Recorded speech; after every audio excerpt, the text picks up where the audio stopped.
Le Zohar ce matin, Nishmat Israël, Nair Ben Chaya Gittel. Il dit ici, Tana, Bameh Zachou, Daniel, Hanania, Mishaël, Azaria. Alors hier, on a pris dans le Zohar à propos des 4 prophètes, Hanania, Mishaël, Azaria et Daniel. On a dit qu'ils étaient sauvés, ils étaient dans le palais royal, ils mangeaient pas tout le manger de Nebuchadnezzar. Ils voulaient pas manger parce que c'était tout bassar bechalav. C'était tout mélangé de lait et viande. Maintenant, il est arrivé un miracle aux 4. Aux 4, il est arrivé un miracle. Quel est le miracle? Nebuchadnezzar, il a fait une statue, une grande statue. Cette statue-là n'était pas une idole. C'était pas une croyance. Il croyait pas dans la statue. C'était une statue d'honneur. Comme le roi, ils font des statues à eux, et ils envoient ça dans des villes, et les gens, quand ils passent, ils saluent le roi, ils se prosternent devant le roi, mais ils se prosternent par respect, pas par adoration. Nebuchadnezzar, il a fait une statue, une grande statue. Et il a dit à tout le monde, quand vous passez devant la statue, vous devrez vous prosterner. Mais non, il y avait plein de juifs, ils avaient peur de lui, parce qu'ils étaient exilés, ils se prosternaient. Hanania, Mishaël et Azaria, quand ils sont passés, ils ne sont pas prosternés. Il leur a dit, pourquoi vous ne prosternez pas? Il dit, écoutez, il y a dans la vie des gens qui doivent donner exemple. Peut-être les autres, ils peuvent se prosterner, mais nous, on ne peut pas donner cet exemple, parce que les gens, ils vont dire, même eux, ils se sont prosternés. Va savoir, demain, ils vont se prosterner devant une vraie statue d'idolâtrie. Alors, ils ont dit, on ne peut pas donner cette image au peuple. Nous sommes différents parce que c'est des prophètes. Okay? C'est comme toi. Tu veux faire quelque chose, mais tu ne donneras pas une mauvaise exemple à tes enfants. Un professeur ne donnera pas une mauvaise image à ses élèves. Un rabbin, il ne donnera pas une mauvaise image à son communauté. Même quand c'est permis, fais attention, qu'est-ce que les gens vont penser, qu'est-ce que les gens vont apprendre. Alors ils ont dit, nous on ne se prosterne pas. Ah oui, vous ne prosternez pas. Il a pris une fourneuse, il l'a alimentée avec des bûches pendant 7 jours. Il jetait des bûches là-bas, on dit on ne pouvait pas s'approcher de la fourneuse 1/2 kilomètre. Tellement la chaleur était forte. 1/2 kilomètre de la fourneuse, tu ne pouvais pas t'approcher. Il leur a dit, vous ne vous prosternez pas, je vous jette là-bas. Il dit, jette-nous. Il les a jetés là-bas, sorti indemne. Il les a appelés, il leur a dit, ok, sortez. Il a vu qu'ils ne se brûlent pas. Il dit, sortez. Hachem leur a fait un miracle. Ça c'est 1. 2. Daniel, il était le plus aimé de 4. Le Nebuchadnezzar, il a adoré Daniel. Il a adoré. Pourquoi? Il lui interprétait des rêves qu'il oubliait. C'était un roi fou. Les gens ils tremblaient de lui. Ils tremblaient de ce roi. Pourquoi? Il se réveillait le matin. Il était agité. Oh, j'ai fait un rêve. J'ai oublié qu'est-ce que j'ai rêvé. Dites-moi c'est quoi l'interprétation. Comment? C'est quoi le rêve? Si vous me dites pas, je vous tue. Comme ça, il disait à ses serviteurs. Il dit non. Alors, il tournait la balle. Qu'est-ce qu'il disait? Écoute, les juifs, ils sont plus chacham que nous. Va aux juifs. Alors, il avait Daniel. Daniel lui disait, qu'est-ce qu'il rêvait? Il lui disait l'interprétation. Il adorait Daniel. Il était jeune. Il était plein de sagesse. Et lui, il faisait très attention à lui. Quand c'est arrivé le tour de se prosterner devant l'idole, la cour royale lui mettait la pression à Nebuchadnezzar. Hey, pourquoi tu favorises ce juif-là? C'est un juif, hein? C'est un exilé, hein? Il dit non.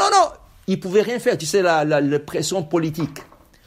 Il a dit à Daniel, s'il te plaît, quand tu passes, rien que prosterne-toi. Il dit non, je ne peux pas. La pression était tellement grande, ils ont pris Daniel, ils l'ont jeté dans la fosse des lions.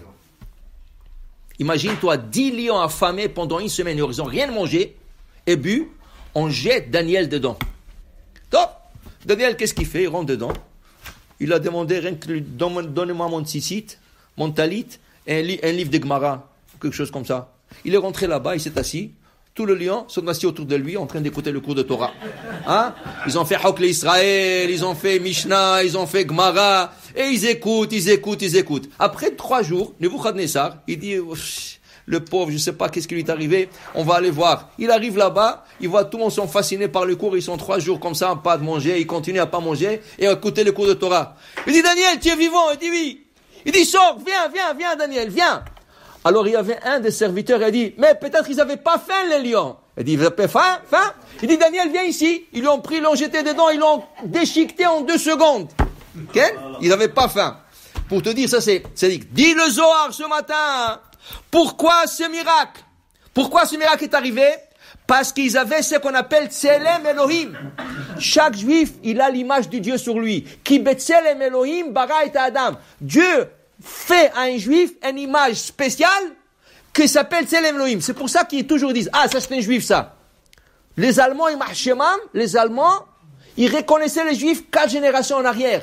Même si la arrière-grand-mère était juive, et lui, il est pauvre, il ne mange plus kasher, il ne fait pas de mitzvot, il s'est marié avec une non-juif et tout, il a des enfants non-juifs et tout ce que tu veux. Les Allemands disent, non, toi tu es juif. Ils savaient, parce que tu as une image de Dieu, Tselem Elohim. Dis le Zohar, quand quelqu'un mange non kosher, il enlève le Tselem Elohim de lui. Tu enlèves cette image de Dieu de toi. Malheureusement, tu deviens comme un goy. Tu as l'image d'un goy, hasbe shalom. Des fois, il y a des juifs, tu regardes. Quoi, lui, il est juif? Vraiment?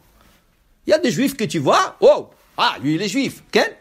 Alors, il dit ici, puisqu'ils faisaient attention de ne pas manger le manger de Nebuchadnezzar, okay? Alors ils avaient gardé le Tselem Elohim. Alors ils étaient sauvés de la fourneuse. Et Daniel, dit le Zohar, Daniel, les lions avaient peur de lui. Pourquoi?